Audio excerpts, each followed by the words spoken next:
오늘 오이코스 성경 읽기는 예레미야 27장부터 29장까지입니다. 그 중에서 오늘 새벽에는 27장 21절 22절 다 같이 하나님 말씀 함께 봉독하겠습니다.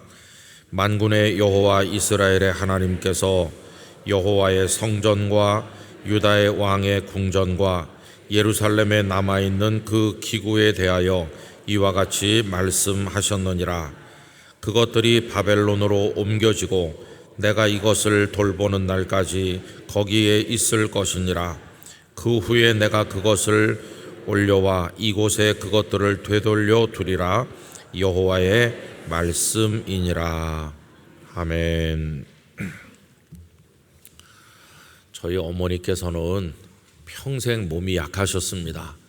그래서 아이고, 내가 이렇게 몸이 약해서 너 대학생 되는 거는 보고 하늘나라에 가야 될 텐데, 그런 말씀을 많이 하셨어요. 그래서 초등학교 다닐 때 저는 그 말씀이 상당히 두려움으로 다가왔습니다. 아, 이러다 정말 엄마가 나 중학교도 가기 전에 돌아가시면 어떡하지? 그런 생각을 했어요. 근데 초등학교 한 4학년 됐을 때 어머니가 굉장히 많이 아팠는데, 그때는 학교 갔다 오면 어머니는 늘 자리 깔고 누워서 앓고 있는 그런 어머니였어요. 초등학교 4학년 되니까 이제 점심을 먹고 오게 돼가지고 한 2시 좀 넘으면 이제 집에 오곤 했는데, 그럼 어머니가 누워 있는 거죠. 예상 그대로 누워 계신 거죠. 그럼 어머니가 머리맡에 와서 좀 앉아라. 그럼 제가 와서 이렇게 앉으면은 어떤 때는 기도 좀 해라. 그럼 제가 이제 어머니 이렇게 머리 위에 손을 얹고 기도를 드리거나, 또 어떤 때는 기도만 시키는 게 아니고 찬송가 불러라 이렇게 시켰거든요. 근데 그 어머니가 제일 많이 부르라고 한 찬송가가 몇 개 있는데, 그 중에 하나가 방금 전에 불렀던 찬송이거든요. 너 근심 걱정 말아라, 주 너를 지키리. 왜 이 찬송을 이렇게 많이 부르라고 하지? 그렇게 생각하면서 어린 나이에도 나 하늘나라 가도 걱정 말아라, 주 너를 지킨다, 꼭 그러는 것처럼 들렸어요. 어떤 때는 아마 1시간 이상을 이 찬송 하나만 계속 부른 적도 있습니다. 그래서 방금 전에 이 찬송을 부르면 어머니 생각이 많이 나요. 근데 여러분, 이 찬송가 가사처럼 주님께서 우리를 지켜주실 줄로 믿습니다. 무엇을 하든지 어디에 가든지 하나님께서는 우리를 지키실 것입니다. 그렇게 이제 좀 세상 말로 골골하시던 어머니께서 너 대학교 가는 거 보면 좋겠어 그러더니, 대학교 가는 것도 보시고 신학교 가는 것도 보시고 장가 가는 것도 보시고 목사 되는 것도 보시고 사남매가 다 나는 거 보시고, 아이고, 그리고 92세까지 살다 가셨으니까 여러분, 나는 약골이야 그러면서 너무 좌절하지 마세요. 생명은 하나님께 있는 겁니다. 그래서 어머니 기도대로 지켜주신 하나님께서 제가 다 자리 잡고 또 목회하는 걸 보고 그렇게 하나님께서 부르셨다고 생각하는데, 우리 나라도 그렇고 우리 교회도 그렇고 다 하나님의 손 안에서 보호되고 지켜지는 거죠. 근데 가끔 보면은 이게 하나님 우리를 버리셨나 이렇게 생각될 때도 있는 게, 그게 어려운 거예요. 여러분, 야곱이 11번째 아들, 제일 사랑하는 아들 요셉을 잃었습니다. 그냥 행방불명된 게 아니고 그 아들들이 피 묻은 그 아들의 옷을 가지고 와서 이거 요셉의 옷 아닙니까? 이렇게 하니까 그냥 없어진 게 아니고 짐승에게 잡혀 먹었구나, 내 아들은 죽었구나 이렇게 생각했잖아요. 그래서 아무리 다른 아들들이 야곱을 위로해도 위로받기를 거절했다. 그러면서 내가 슬피 울며 음부로 내려가겠다. 그러면서 깊은 좌절과 슬픔에 빠져 있었어요. 근데 그 눈물, 그 슬픔과 좌절, 그것은 위장된 축복이었어요. 여러분, 그 이전에 야곱은 어떻게 살았습니까? 그 이전에 야곱은 우리가 잘 아는 것처럼 형님 에서의 복을 막 자기 걸로 만들려고 무리수를 두고, 여러분, 복이라고 하는 것은 하나님께서 주실 자에게 주시는 겁니다. 내가 노력해서 쟁취하는 게 아닙니다. 가만히 있어도 하나님께서 복 주실 자에게 복을 주십니다. 그런데 야곱은 그거 몰랐어요. 그래가지고는 아버지를 속여가면서까지 자기가 차지하려고 했어요. 그래서 다가온 것은 복이 아니라 고통밖에 없습니다. 형님을 떠나고 아버지 어머니를 떠나서 도피 생활하듯 외삼촌의 집에 가서 무려 20년을 보냈어요. 이제 거기서 아내를 얻고 자식이 태어나고 가정을 이루었습니다마는, 그리고 많은 자녀들을 다 이렇게 성장시켜서 재산도 많이 모으고 20년 세월이니까 이제 어느 정도 다 됐을 거 아니겠어요? 그래서 외삼촌의 집을 떠났지만 그 다음부터 행복이 그를 기다리고 있었는가? 그렇지 않다는 걸 잘 아십니다. 형님 에서를 만나 화해해야 되는 큰 문제가 있었는데 그것까지 하나님께서 불쌍히 여기셔서 에서와 화해하게 해주셨죠. 근데 그 이후에 보면 그는 숫곳이라는 곳에다 우리를 만들고 정착하는가 하면 세겜에는 아예 땅을 사서 주저앉을 생각을 했죠. 자신이 힘들고 어려울 때 베델에서 만난 하나님께 이곳으로 돌아와서 제단을 쌓고 하나님께 경배하겠습니다. 어려웠을 때 했던 약속은 우리 대부분이 다 형편이 좋아지면 까먹는 수가 많습니다. 근데 야곱도 까맣게 까먹었어요. 하나님을 떠나고 그 마음이 자기 마음대로 가는 대로, 자기 마음 가는 대로 그렇게 살았어요. 그러다가 결국 거기서 딸 하나 있는데 그 딸이 거기서 겁탈당하고 욕을 당했잖아요. 그리고 아들들은 복수한답시고 세겜성 사람들을 다 도륙하니 믿음의 가정에서 살인자들이 나온 것이고, 나머지 아들들도 다 때로 몰려가서 세겜 사람들의 재산을 약탈했으니까 그냥 무슨 마적대와 별로 다를 바가 없어요. 아니, 가장 거룩하고 단정하고 아름답게 살아야 될 믿음의 가정이 이게 뭐 갈 때까지 다 간 거죠. 그 이후에 하나님께서 그에게 말씀합니다. 베델로 올라가서 제단을 쌓으라. 창세기 35장에 다시 내가 섰던 원점으로 돌아가서 나를 바라보라, 이렇게 하신 거죠. 이제 그는 정신을 차리고 베델로 올라가서 하나님 앞에 제단을 쌓습니다.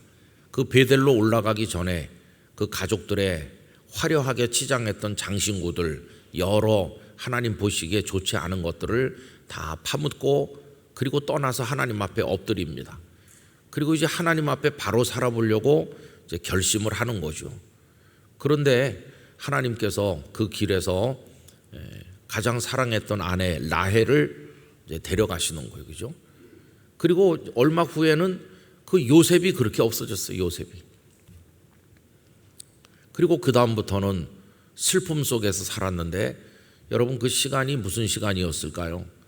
저는 마치 모세가 40년을 애굽의 궁궐에서 살면서 발전된 여러 가지 학문을 배우고 그의 마음속에 뭔가가 꽉 채워져서 내 힘으로 내 백성을 구원할 수 있어, 이렇게 교만한 사람이 됐기 때문에 나이 40살에 그가 완전히 실패자가 되고, 그 다음에 40년은 미디안 광야에서 살지 않았습니까?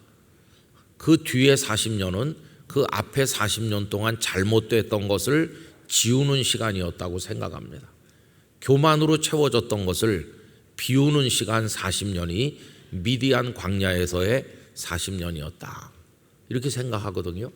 근데 그와 똑같아요. 이 야곱이 형님의 축복을 가로채 가면서 그렇게 성공해 보려고 부단히 노력했던 그 몇십 년의 세월이 있었는데, 그게 가져온 것은 고통밖에 없고, 아내가 먼저 죽고, 그리고 사랑하는 아들도 없어지고, 그리고는 비통한 채로 세월을 보냅니다. 여러분, 그가 요셉이 살아있고 그리고 요셉이 애굽의 총리가 돼 있다, 이거를 알고 애굽으로 내려가서 요셉을 만난 게 몇 년 만이냐 하면 22년 만이에요. 피 묻은 아들의 옷을 받아 들고 나서 22년 동안을 죽음 같은 세월을 보냈어요. 근데 22년 후에 보니까 아들이 죽지 않았을 뿐만 아니라 애굽의 총리가 돼 있다. 그래서 저는 이렇게 성경을 가만히 보면 우리가 저지른 죄악과 하나님 앞에 부끄러웠던 모든 것을 씻게 하시는 시간이 반드시 있구나 하는 것을 깨달을 때가 있어요. 여러분, 그래서 죄는 무서운 겁니다. 저지를 때는 순간이지만 그거를 씻어내는 데는 시간이 걸려요. 다윗이 밧세바로 인해서 범죄하고 그 남편 우리야 장군을 죽이는 것은 짧은 기간에 이루어진 일이었지만은 하나님의 용서를 받긴 받았으나 그 저지른 죄에 대한 대가를 치르는 데는 시간이 많이 걸려서 한참 지난 다음에 그 아들 압살롬의 반란 또한 그로 인해서 일어난 것이죠. 나단 선지자가 와서 이 일로 인해서 칼이 당신의 집을 떠나지 않는다고 했습니다. 칼이 떠나지 않는 집안, 가족끼리 죽고 죽이는 집안, 그렇게 됐잖아요. 그죠? 그래서 암논이 여동생, 그 이복 누이 여동생을 겁탈했고, 그리고는 압살롬이 암논을 죽여서 여동생 복수를 하고, 이게 집안 식구들끼리 죽고 죽이는 거죠. 그러던 나중에 압살롬은 아버지를 향해 칼을 빼들고 그리고 나중에 압살롬이 죽은 다음에는 아도니아가 또 자기가 왕이 돼보겠다고 했는데 왕이 된 것은 솔로몬이고, 아도니아는 어떻게 됐습니까? 솔로몬과 아도니아는 형제잖아요. 근데 다윗이 죽은 이후에 결국 솔로몬에 의해서 아도니아도 죽게 되잖아요. 그러니까 칼이 집안에서 떠나지 않는다는 하나님의 이 말씀이 무섭게 오래도록 그 집안에 따라서 이루어진 것을 볼 수 있습니다. 그래서 여러분, 죄는 정말 무서운 거예요. 죄를 짓지 말고 살아야 되고, 죄를 저질렀으면 철저하게 회개해야 된다 하는 것을 우리가 깨닫게 돼요. 자, 어쨌든 다시 이제 야곱 얘기로 돌아오면, 그래가지고 야곱이 22년 동안을 죽음 같은 세월을 살았는데 지나간 몇십 년 인간적 성취를 위해 달렸던 그 욕망의 삶을 청산하기 위한 시간과도 같았다, 그렇게 생각이 듭니다. 이제 그리고 나서 그 아들이 흉년이 2년밖에 안 지났고 아직도 5년이나 있으니까 아버지와 가족들 전부 다 애굽으로 오시죠. 그래가지고 이제 애굽에 내려가서 고센 땅에 삽니다. 그런데 나중에 어떻게 됐습니까? 요셉이 죽고 나니까 그들의 형편이 아주 최악으로 추락해서 그 후손들이 전부 다 애굽의 노예가 된 겁니다. 그래서 야곱이 가족들과 함께 내려간 이후로부터 계산해서 무려 430년을 애굽 땅에 붙들린 채로 노예처럼 그들이 살았잖아요. 고통의 세월이다, 이렇게 생각되죠. 근데 제가 오늘 새벽에 드리려고 하는 말씀 뭐냐 하면, 그 애굽에서의 430년이 고통의 세월이기만 했겠느냐, 그게 아니라는 것이에요. 노예로 살았으니까 고통이었죠. 그러나 뒤집어 생각해 보면 하나님의 보호이기도 했어요. 노예들은 전쟁터에 나가지 않으니까 430년 동안 이스라엘은 애굽이 많은 전쟁을 해도 그들은 전쟁터에 나가지 않았습니다. 노예인데 오히려 보호를 받는 거죠. 뿐만 아니라 고센이라고 하는 곳에 살았는데 나일강 하류 삼각주 유역에 가장 기름진 땅에 살았기 때문에 노예이지만 먹고 사는 걱정은 안 해도 됐어요. 그 다음에 또 그들은 거기서 하나님께서 도우셔서 수가 굉장히 많이 불어났어요. 여러분, 애굽에 내려갈 때 그 남자들이 다 해서 겨우 70명이었어요. 아무리 하나님께서 가나안 땅을 주신다 그래도 70명이 무슨 가나안 땅을 얻겠습니까? 그런데 애굽에 내려가서 고생하는 것처럼 보였지만 나중에는 수백만으로 불어나서 가나안 땅을 차지하고 살 수 있을 만한 민족의 규모로 그들이 성장했어요. 그래서 저는 고센 땅이라고 하는 이 애굽에서의 430년 삶은 하나님께서 그들을 크게 키우기 위한 모판이었다, 그렇게 생각합니다. 오히려 온실과도 같은 곳이었다. 신부는 노예였고 고통스러웠지만 그들은 거기서 큰 민족으로 성장했고 때가 됐을 때 하나님은 그 온실 밖으로 온실을 부수고 나올 수 있도록 모세를 통해 힘을 주셨고, 그리고는 가나안을 얻게 해 주셨잖아요. 그래서 여러분, 살다가 내가 고센 땅에 살던 이스라엘 백성처럼 내 신세가 왜 노예가 됐을까, 왜 이렇게 어려울까, 이렇게 낙심할 때가 있지만은 여러분, 너무 낙심하지 마시기 바랍니다. 아까 부른 찬송처럼 주님께서 우리를 지키실 줄로 믿습니다. 지키셔서 나중에 생각해 보면 그때의 눈물, 그때의 고난, 그게 복이었어 하는 것을 깨닫는 날이 오도록 해주신다는 거예요. 모세도 40년을 미디안 광야에서 있을 때는 이렇게 나는 버려지는가 보다 했지만, 나중에 그는 전무후무한 이스라엘의 지도자로 우뚝 서게 됐잖아요. 그 40년이 버려지는 세월이 아니라 하나님께서 보호하시고 훈련하시고 더 크게 쓰시기 위한 시간이었어요. 살다 보면 많은 고난이 옵니다. 캄캄한 때가 옵니다. 그러나 여러분, 그때가 은혜의 때로 바뀔 줄로 믿습니다. 그때도 하나님은 우리를 지키신다고 믿습니다. 그 어려운 때를 믿음으로 이겨나가는 것이 우리에게 필요한 거죠. 이제 오늘 얘기는 다 한 거나 마찬가지인데, 오늘 이 예레미야 27장 1절 이하에 보면은 하나님께서 예레미야를 통해 하시는 말씀이, 너희들 바벨론에 망하게 돼 있어.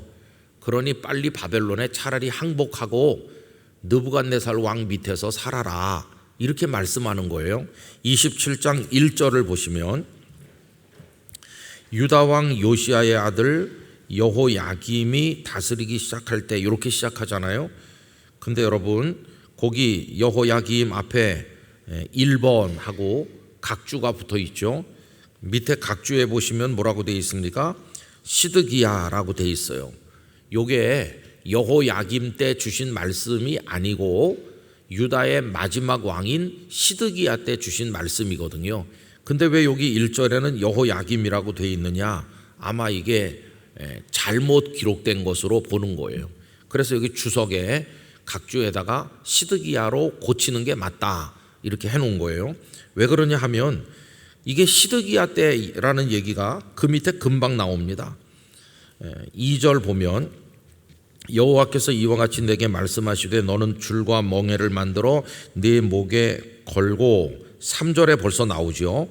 유다의 왕 시드기야를 보러 예루살렘에 온 사신들의 손에도 그것을 주어. 이게 시드기야 때 일이라는 걸 여러분 아시면 돼요. 그래서 1절 읽으시면서 이상하다, 밑에는 시드기야라고 되어 있는데 왜 위에는 여호야김이라고 되어 있지, 이렇게 의아해하지 마시고 그 여호야김이 시드기야인데 잘못 기록됐을 거다, 이렇게 이해하시면 되겠습니다.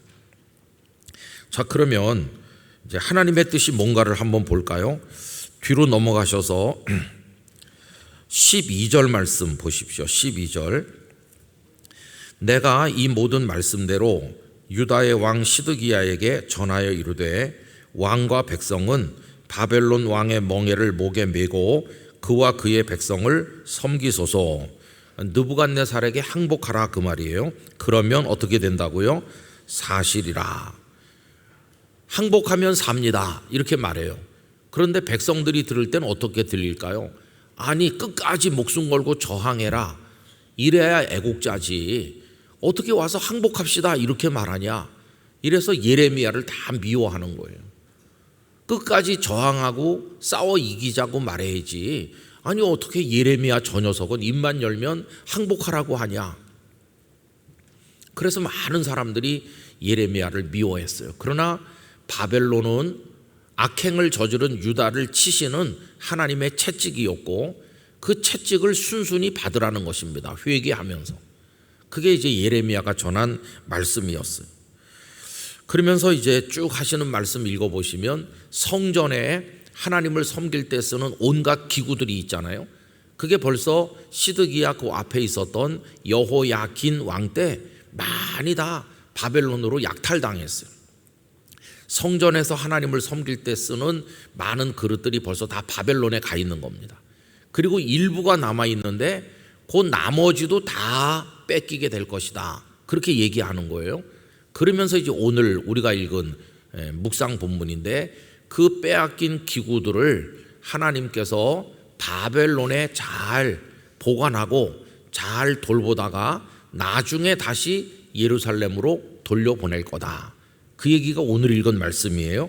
여러분 21절로 다시 가보시면 만군의 여호와 이스라엘의 하나님께서 여호와의 성전과 유다 왕의 궁전과 예루살렘에 남아있는 그 기구라고 나오죠. 여러 가지 은금보화도 많을 것이고 소중한 성물들도 많을 텐데 그것들에 대해서 이와 같이 말씀하셨다. 그리고 뭐라고 하십니까? 그것들이 바벨론으로 옮겨진다. 약탈당하는 거죠. 그래서 바벨론으로 빼앗기게 되는데 그 다음 구절이 중요합니다.